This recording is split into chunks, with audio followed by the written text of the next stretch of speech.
One of the things that we spent a lot of time talking with practitioners about is like, when is the right time to run an experiment? Like, how do you know, oh, we need to experiment this? Or how do you even think about what is our strategic experimentation roadmap? How do we prioritize the experiments that we're going to run? What are the signals that you look for as to, okay, now is a good time. We need to prioritize this experiment in this channel. Would love to understand how you've thought about that across your career at Uber, or at the other places you've worked. I think it's about prioritization. When things are growing really well and like you're within targets, nobody really cares about incrementality or experimentation. It's like, you know what, it's going, just keep going, keep going.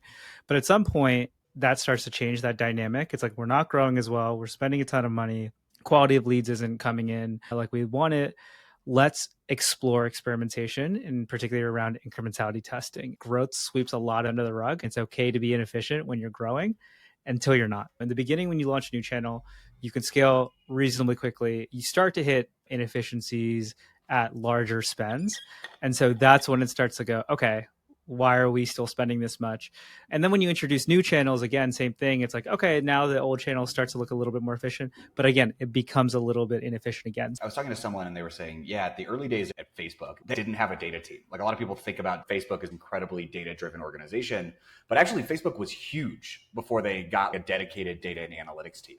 The reason why was because they were just growing so fast. It was like no one needed to really like look that closely at the data. They were growing 10% a week, which is just unheard of. And so it's like, you don't need to do a lot of analysis in that context. If you have found that sort of product market fit, then you don't need to overthink it. Like, just double down, keep doing what you've been doing, keep growing. And then the point at which the analytics start to grow in importance is when that slows down.